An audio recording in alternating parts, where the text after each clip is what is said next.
It's some strange shit going on in this house, and I know damn well it is.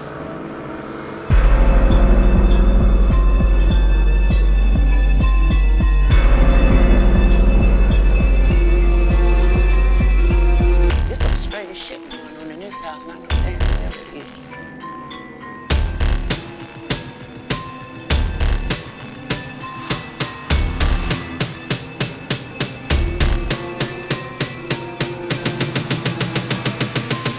There's some strange shit going on in this house, and I know damn well it is.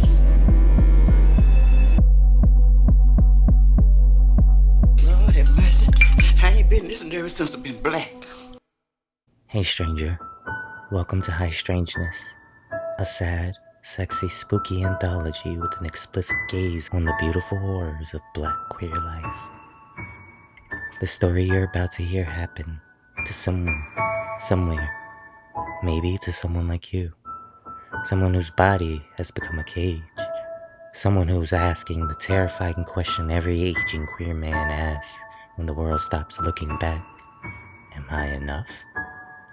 Tonight's tale is called Somacage. Somacage by Kendrick Daye. I jog beneath the oaks of Piedmont Park, chest tight with the first of 3 workouts I force myself through daily, religiously. People say I look good for my age. I nod like I'm gracious, but inside I'm dying. Good for who? Good where? Show me on the doll. Because in my mind, good is never good enough. Not for me, and damn sure not for the congregation of gay men who worship at the temple of youth and muscle. Where I live in Midtown, I cannot escape them. Patios bloom with shirtless twunks leaning over sweating iced coffees.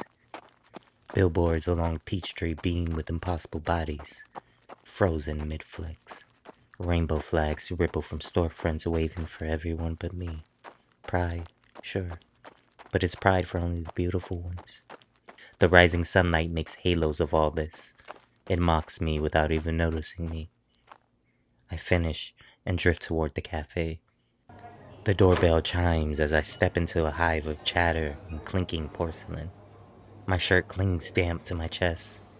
I tug at it, too aware of eyes I imagine circling me like mosquitoes. Then I see him. A beautiful man across the room, locking eyes with me. My stomach does Gabby Douglas flips. I rehearse what I'll say. I have Danny at home, yes, but being seen still matters. Being desired still matters. The man struts toward me. My heart leaps, then it shatters, because he sails right past me, straight into the arms of someone hotter, someone younger. I shift, suddenly exposed. Everyone's a bad bitch until they meet the baddest, I guess. I pull my bag across my stomach to shield the soft place I hate the most. I leave without my coffee. My feet barely touch the ground as I rush home. After work, I dive into part 2 of my ritual, the gym, a chamber of mirrors and machines. I curl dumbbells with monk-like obsession. My reflection betrays me. My arms flex, yes, but my eyes drift to my belly, my graying hairline. Another birthday looms in the distance, a finish line I wish I could breeze past. 44. Such a strange in-between age. I reach for my phone. Doom scrolling is part of the ritual. The screen bombards me with workout advice for older men that quickly blurs into another distraction. The hookup app Danny doesn't know about. He doesn't need to know, because it isn't for sex. It's for proof of existence. I scroll even though I feel fossilized. Once, attention came freely like sun on skin. Now, every hello feels like a contract I didn't agree to. Every glance is weighed against the currency of youth. They ask if I'm gin, code for whether I'll pay for sex. Guys who aren't even the type become rent boys if I so much as look at their profiles. It's assumed now, at my age, if I want attention, I must pay for it. I see the face from the coffee shop. Each of his photos gleam and I can't look away. I let the dumbbells clatter to the floor. My reflection in the mirror seems warped. I leave the gym early, body taut, every nerve screaming. The familiar cocktail of envy, desire, and inadequacy stings on my tongue. Like a poison I mistake for water. I drink it every day, and I wonder why I'm thirsty. My partner Danny is 9 years younger, though most days it doesn't matter. We have built a life together. But the ticking of the clock yells at me even in our quiet moments. I see the years piling on me, while Danny still shines unmarked, and I cannot stop noticing the difference. We share the mirror in the soft glow of the bathroom light. I fuss with my shirt, twisting it over my belly, wishing I could will perfection into my body. I spot another gray hair. I pinch it and sigh, loud enough for Danny to notice. He knows to talk me down from ledges before I even get up there. Growing old is a blessing, he offers. Plus, a salt and pepper beard is sexy, he adds. Says the young one, I scoff. Says the logical one, he corrects. I mean, what's the alternative to growing old? Dying young and leaving a good-looking corpse, I murmur. He wraps his arm around my waist and tilts our mahogany faces to meet our reflections in the mirror. I love my little morbid Scorpio, he says. The warmth doesn't chase the creeping, vanishing irrelevance that is on the way to me. At dinner, the table rocks with chatter. Marcy is already halfway through her story, Gabrielle steadying her with her palm pressed gently against her knee, and Danny is swept up in all of it. He's laughing, sketching bright arcs through the air with his arms as if painting the night itself. I sit back, tasting the salt on the rim of my glass, watching the light crawl over Danny's face. I watch him the way one watches the edge of a candle. Steady, lovely, and dangerous to touch. I figure he sees me the same way. A candle, flickering out. My aunt left my uncle, Danny tosses into the circle, grin widening with the tidy scandal. He got one of those Varus forms. Midlife thing blew the whole marriage to pieces. Marcy perks up. Which model? Danny shrugs. If it's the new pro models, I get it, Marcy mutters. They're low-key terrifying. Danny tilts his head. If they're so terrifying, why you keep clocking in? Marcy barks a laugh, bright and sharp, and then loops an arm tight around Gabriella. Rent won't pay itself, she says, kissing her temple. Plus, somebody's got to keep this one spoiled. The table burst into light laughter. Everyone but me. Their voices ebb and surge, but I have already drifted somewhere else. Across the patio, I catch a sight of a cluster of men. Their torsos gleam under mesh tank tops. Their smiles are exact replicas, their jawlines carved from the same dreaming machine. My seeing of them is not a seeing. It is a acknowledgement of absence. A reminder of what I lack. I remember being that young, sweating through clothes not made for eternity, but for the heat of the dancing, for the salt of another boy's shoulder in a club that pulsed with bass. I remember believing the night itself was watching me, rooting for me, holding me aloft. Marcy's voice drags me back to the table. Listen, do what you gotta do to feel good in your body, but stop trying to act like them bodies are built in a gym. They're built in a lab. She looks at all of us. We had so many people wiped out in the age years. People who would have killed to have the chance to grow old. Now the gays out here buying youth to keep from growing old. It's mystifying. Gabriella rolls her eyes. Here you go. Yeah, here I go. Marcy shoots back. Then she looks at me. Good thing our generation missed that, huh? We keep speaking like we are whole. We pretend. But the thing Marcy says about those who would kill to grow older, it lodges in me like a seed. It will grow, and it will not be pretty. That night I dream I'm in a room with endless mirrors. My body stretches like dough. My face melts. I run through the corridor of glasses, and my own reflection fractures and multiplies. I wake up in a cold sweat. Before thought can catch me, I throw myself to the floor. My palms grind into the carpet. 1, 2, 3, I count in silence. The push-ups feel less like exercise and more like penance. Danny stirs awake. Babe, it's 2 o'clock. Come back to bed. I don't answer at first. I keep lowering, rising, and lowering again, as though if I stopped, my body might dissolve and collapse into the years I keep trying to outrun. Finally, between gasps, I mutter, "In a bit." Danny rolls over and is back to sleep in minutes. The room goes quiet again except for the soft rhythm of his breathing and my counting. 41, 42, 43. The next morning, at the cafe door, I collide with a body, spilling coffee across the sidewalk. Words tumble between us, clumsy and fumbling. The stranger lowers his shades. "Trevor? Do I know you?" I manage. He smiles and lifts the shades. "It's me. It's Jay." I squint. "Jeffrey?" Memory claws up from the grave in my mind. Almost 15 years gone. The breakup folded neatly into timing. The truth, Jeffrey had been balding, softening, expanding, tumbling toward middle age like a stone down a hill. And I had left him to gravity and the slow slide of inevitability. Now here he is, skin gleaming, hair thick, half sculpted as if by some divine hand. "Can I buy you a coffee?" I ask. Jay speaks with calm certainty. There's no blame, no trace of the years I thought had mattered. That experience actually sent me on a journey of self-love, he tells me. I watch his lips, the way his hands curl around the cup, the strange position of his jawline. He is Jeffrey, but not Jeffrey.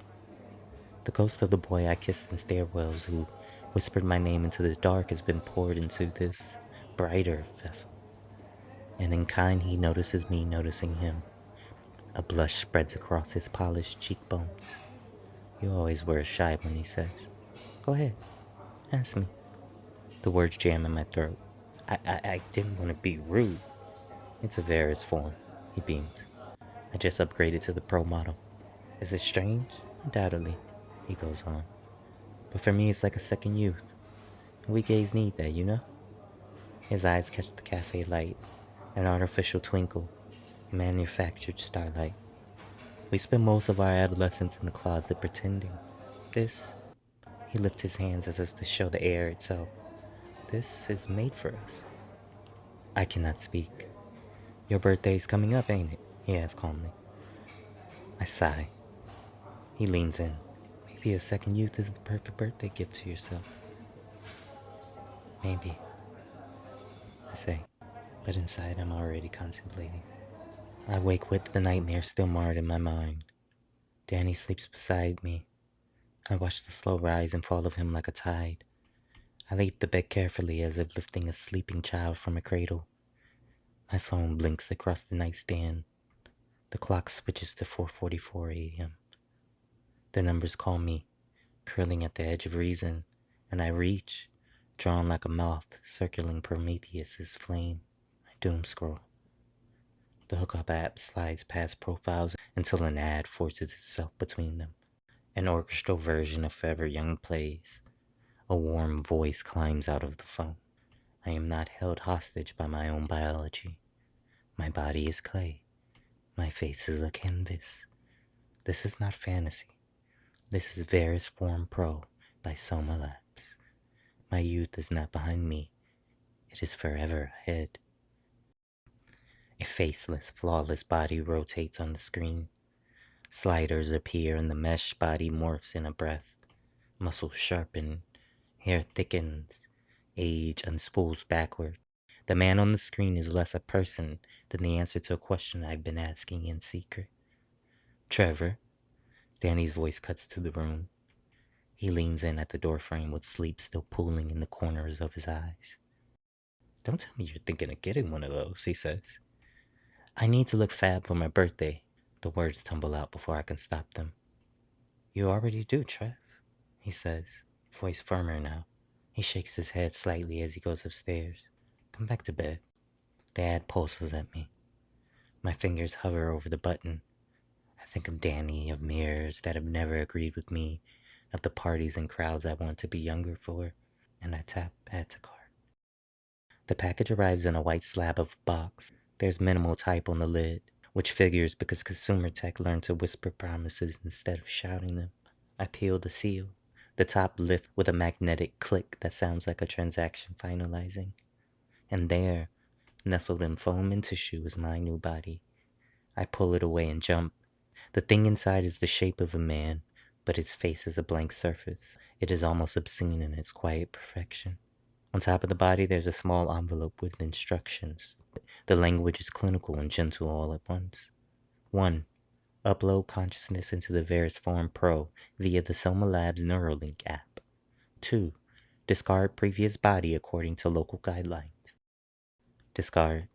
The word is so small for something so final, I think. I close my eyes. I open them, and I am somewhere else. My thoughts flow without anchor. I am a sky memory with no ground. Then sensation hits me in waves, a settling. Weight presses and pulls me into form. I flex fingers that feel new. There are no old aches, no soft places to hide. I stagger to the mirror and frighten myself. I see not a face, but a template, the blank canvas that had promise. I open the Soma app on my phone.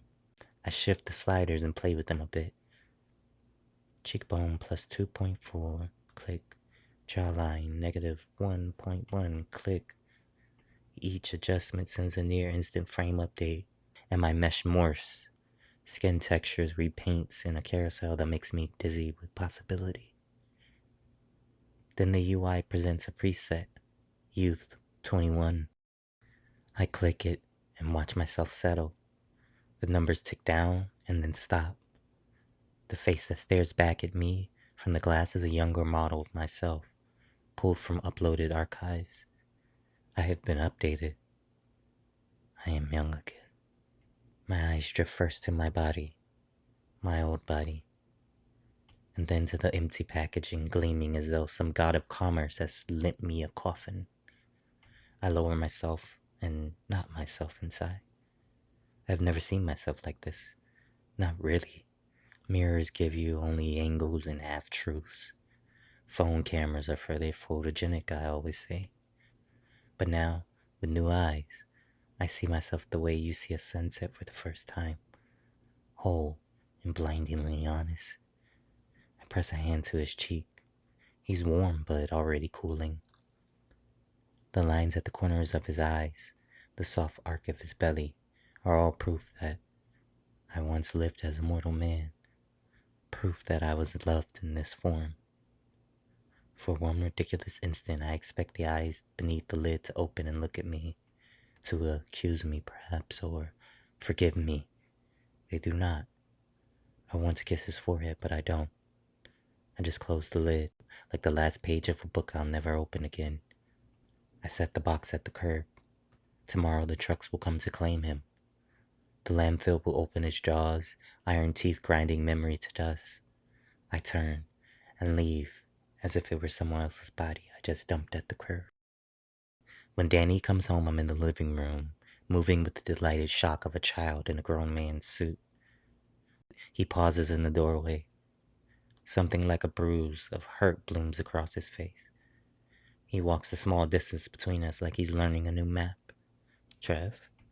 His voice is the same voice I hear in the dark when he calls my name, but now threaded with surprise. What did you do? I try to laugh it off, because laughter is easier. It's my body, I say. My voice sounds small in a large room. I paid for it. You paid for it? Earpiece softer. Yes, I mean, you did, but we're in a relationship, honey. His hand gestures.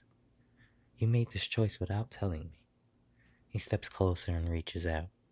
His fingers hover over the muscle of my arm as if it might be contagious. We promised, remember? We decide big things together. And this is huge. You have no idea, I joke. But he's not in the mood for my brand of comedy. I feel that old shame prick me. I begin and find no words that don't sound like shitty excuses. You look amazing, he says, backing away from me. That night I don't sleep. I feel less need for it somehow. This body hums with a clean new currency. Danny climbs into bed and rolls over away from the empty space where I used to be. I kiss his cheek and head downstairs. I start with push-ups. My breath is even and efficient. No old joints to complain.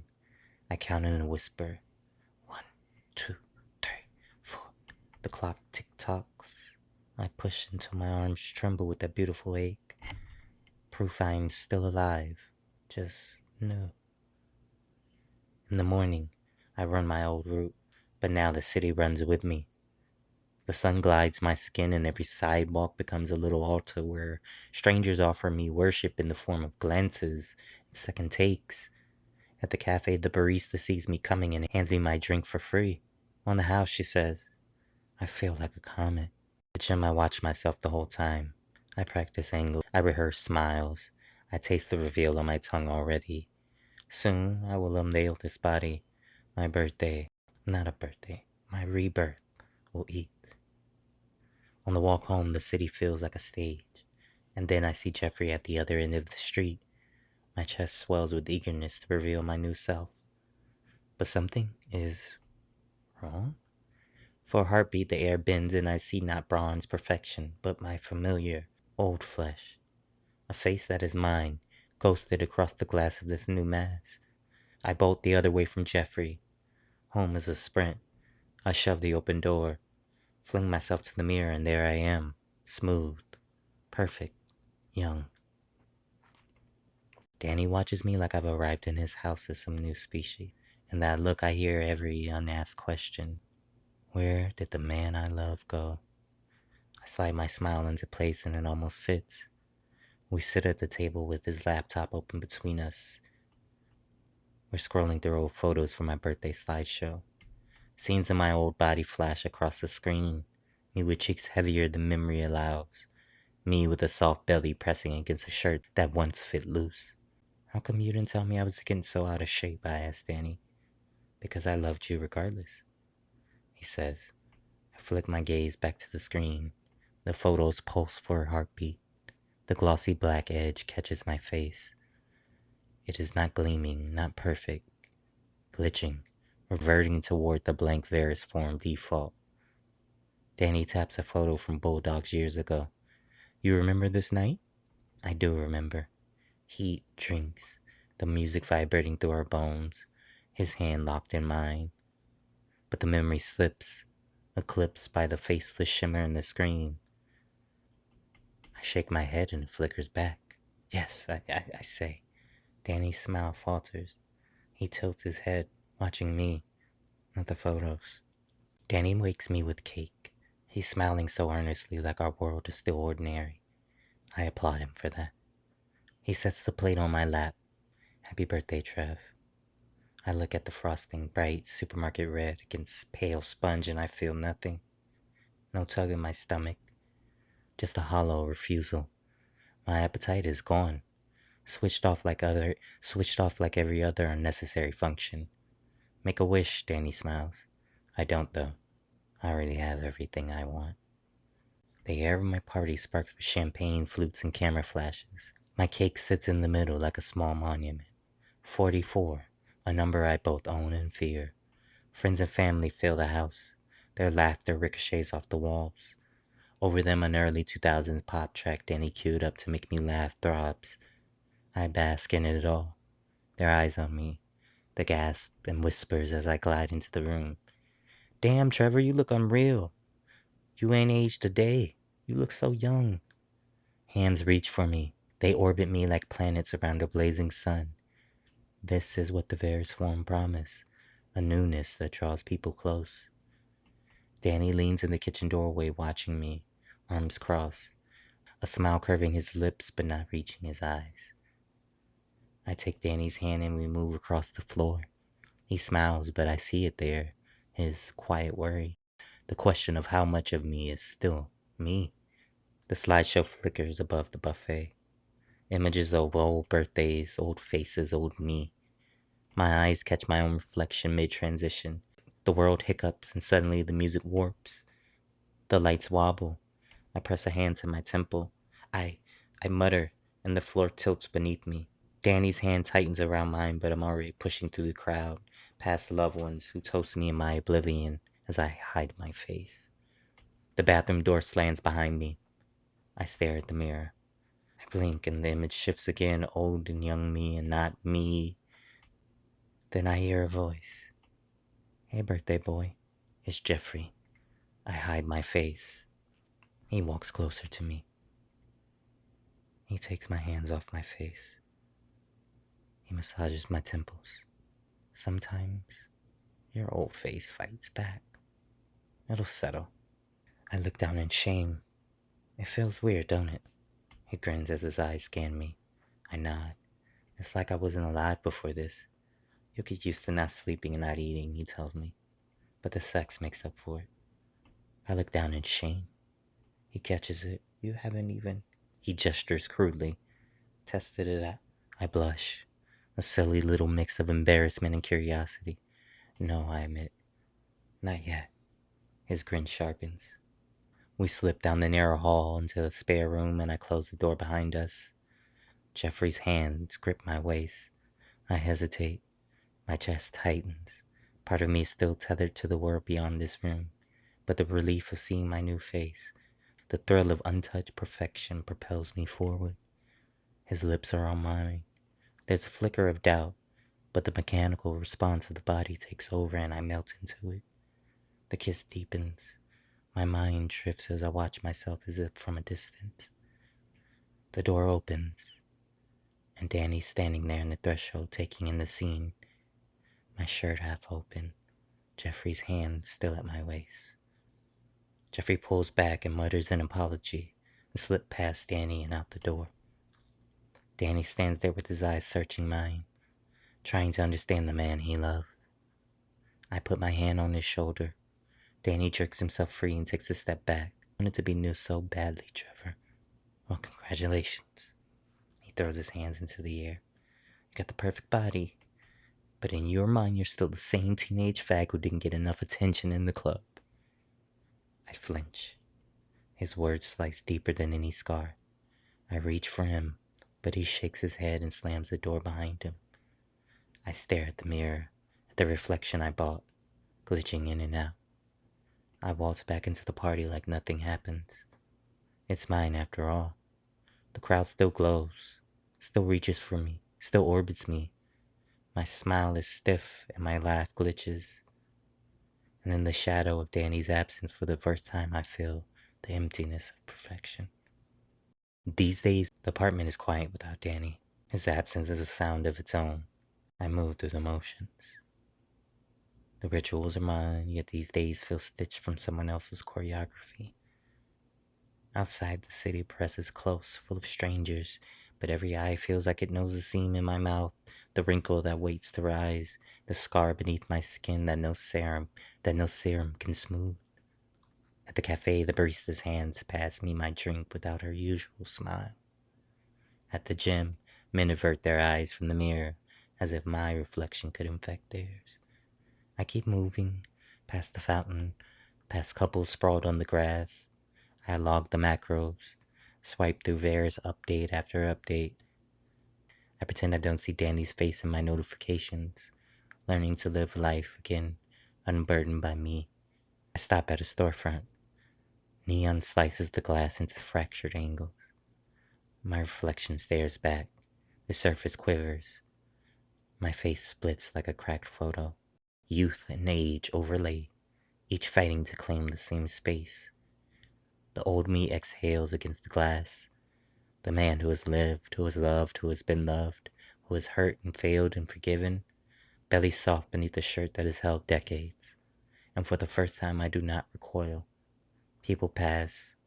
Their reflections pass over mine. Nobody notices. Nobody sees. I lift my hand to the glass. The old hand meets it. I close my eyes and let it anchor me. Then my reflection collapses back into the perfect mask of youth and light. The man the world wants. The man Danny cannot love. I stare into that nothing where the other face had been. All that remains is the reflection that answers back, and it is only surface. Yes, I am perfect, but I am alone.